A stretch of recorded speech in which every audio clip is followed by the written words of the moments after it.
Welcome back to the channel, everyone. Today, we are going to explore a profound and insightful topic: how we can receive the blessings and protection of Bodhisattvas and Dharma protectors in our practice. This topic is one that holds great significance for anyone who is committed to spiritual growth and enlightenment. It's not just about understanding the theoretical aspects of Buddhism, but about experiencing the protection and support that can help us overcome obstacles and move closer to our true nature. In Buddhist practice, we often hear about the blessings of Bodhisattvas and the support of Dharma protectors. These powerful figures are believed to offer protection and guidance, helping practitioners navigate the challenges they face on their spiritual journeys. But how exactly do these blessings and protections manifest? And how can we cultivate a relationship with these sacred beings to benefit from their support? Let's start by exploring who the Bodhisattvas and Dharma protectors are. In Buddhism, Bodhisattvas are enlightened beings who have chosen to remain in the cycle of samsara, birth, death, and rebirth in order to help others achieve liberation. Unlike Buddhas, who have already attained full enlightenment, Bodhisattvas have vowed to assist all sentient beings in their quest for liberation, offering their wisdom, compassion, and guidance. Some of the most well-known Bodhisattvas include Avalokiteshvara, Manjushri, and Kayasaitigarbha, each of whom represents different aspects of the Buddhist path. Dharma protectors, on the other hand, are powerful beings who are tasked with safeguarding the teachings of the Buddha and protecting those who practice the Dharma. These protectors include both deities and enlightened beings who are entrusted with the responsibility of ensuring that the Dharma is preserved and that practitioners are protected from harm. Dharma protectors are believed to offer protection from external obstacles, such as negative forces and harmful situations, as well as internal obstacles such as ignorance, attachment, and delusion. So, how can we receive their blessings and protection? The first step is to develop a deep and sincere faith in the Bodhisattvas and Dharma protectors. Faith is not just about believing in something abstract. It is about cultivating a profound connection with these sacred beings and trusting in their ability to guide and protect us. Faith in Buddhism is considered one of the most important qualities for a practitioner, as it forms the foundation for all other aspects of the path. But faith alone is not enough.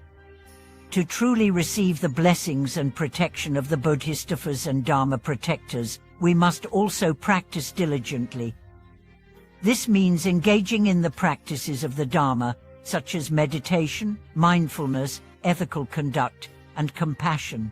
By embodying the teachings of the Buddha in our daily lives, we create the conditions for the blessings of these sacred beings to flow into our lives.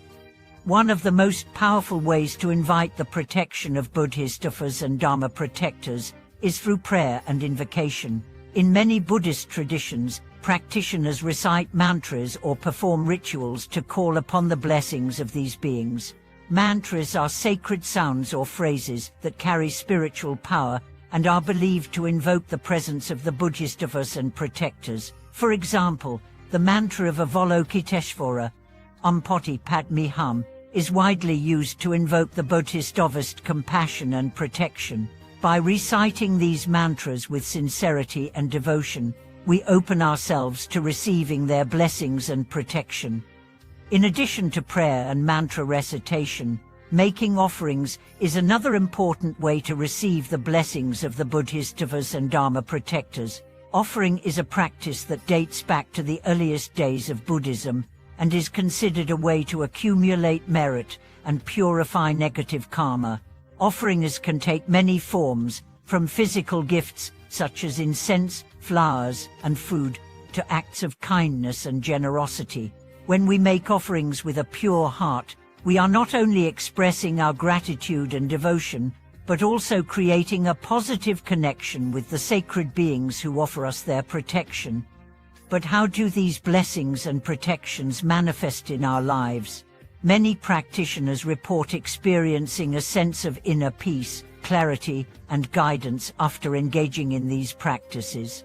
This is often seen as a direct result of the blessings of the Bodhisattvas and Dharma protectors, who help to remove obstacles and open the path to spiritual progress. It is said that when we receive their blessings, we are able to face difficulties with greater equanimity, overcome challenges with wisdom, and make progress on the path to enlightenment. The protection of the Bodhisattvas and Dharma protectors is not limited to external circumstances. It also extends to our internal obstacles, our attachments, aversions and delusions. These internal obstacles are often the greatest hindrance to our spiritual progress, as they keep us trapped in the cycle of suffering and prevent us from seeing the truth. When we invoke the blessings of these sacred beings, they help to purify our minds and hearts, clearing away the mental and emotional clutter that clouds our vision. Another way in which the blessings of Bodhisattvas and Dharma protectors manifest is through the guidance they provide. As we deepen our practice and engage more fully with the teachings of the Buddha, we may find that we receive subtle guidance in the form of insights, intuitions, or synchronicities. This guidance can come in many forms: a chance encounter with a teacher, a meaningful dream, or a moment of clarity during meditation. When we remain open and receptive, we are more likely to receive the wisdom and direction that these sacred beings wish to impart. But how can we ensure that we are receiving their protection and blessings in the most effective way? The key is to cultivate an open heart and mind. The Bodhisattvas and Dharma protectors are always ready to offer their support, but we must be willing to receive it. This means letting go of pride, arrogance, and self-centeredness, and opening ourselves to the possibility that we are not alone in our journey. By acknowledging our need for guidance and support, we create the conditions for the blessings of these sacred beings to enter our lives. It is also important to remember that the protection and blessings of the Bodhisattvas and Dharma protectors are not a guarantee of a life free from suffering. In fact, suffering is an inevitable part of the human condition. However, when we receive their blessings, we are better equipped to deal with the challenges we face. We are able to face suffering with resilience, wisdom, and compassion, rather than being overwhelmed by it. The Bodhisattvas and Dharma protectors are also believed to offer protection from the negative influences of others. In the world, there are many forces that can lead us astray: jealousy, hatred, and ignorance. These negative forces can manifest in the actions of others, or they can arise from our own minds. When we receive the blessings of the Bodhisattvas and Dharma protectors, we are shielded from these harmful influences, allowing us to stay focused on our spiritual path and avoid falling into negativity. In conclusion, I want to thank each and every one of you for watching today's video. The blessings and protection of the Bodhisattvas and Dharma protectors are invaluable gifts that can guide and support us on our spiritual journey. Through prayer, mantra recitation, and offering, we can cultivate a deep connection with these sacred beings and receive their guidance and protection. As we walk the path of Dharma, may we always remain open to their blessings and continue to deepen our practice. Thank you for watching. And if you have any thoughts or experiences to share, please leave a comment below. Don't forget to like, share, and subscribe to the channel for more insightful content. Your support is greatly appreciated, and I look forward to seeing you in the next video.